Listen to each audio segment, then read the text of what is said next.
Sur la scène internationale, Donald Trump brandit une nouvelle menace dans la guerre commerciale qui l'oppose désormais au reste du monde. Après avoir promis de lourdes taxes sur les importations d'aluminium et d'acier dès la semaine prochaine, le président américain menace maintenant les voitures européennes. Alors quelles pourraient être les conséquences de toutes ces hausses pour la France? Les explications d'Aurélien Romano et Sybille Delettre. Plus 25% de taxes sur l'acier, plus 10% sur l'aluminium. Avec cette annonce, Donald Trump a appuyé sur le bouton rouge de la guerre commerciale. En France, les exportations d'acier vers les États-Unis représentent 325 millions d'euros. La décision de Donald Trump pourrait avoir des effets notables selon Bercy.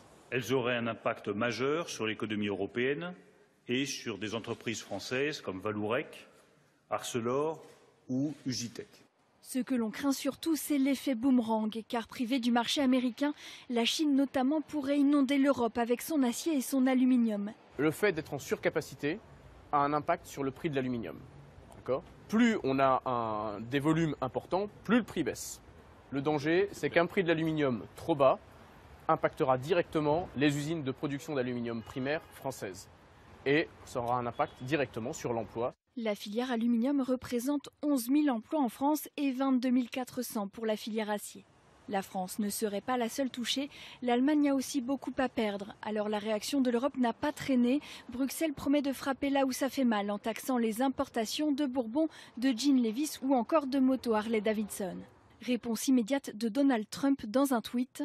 Si l'Union européenne veut augmenter encore plus ses taxes qui sont déjà énormes sur les entreprises américaines, nous taxerons simplement leurs voitures.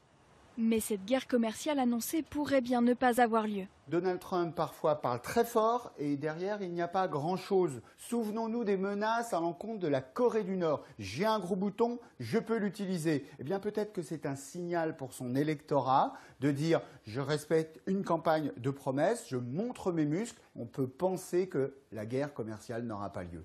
Avec des mesures protectionnistes, Donald Trump risquerait en effet de se brouiller avec ses principaux partenaires commerciaux comme le Canada, mais aussi de pénaliser sa propre économie.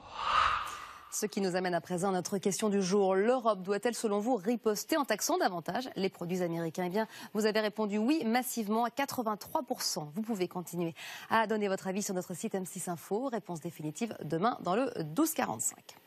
Un scrutin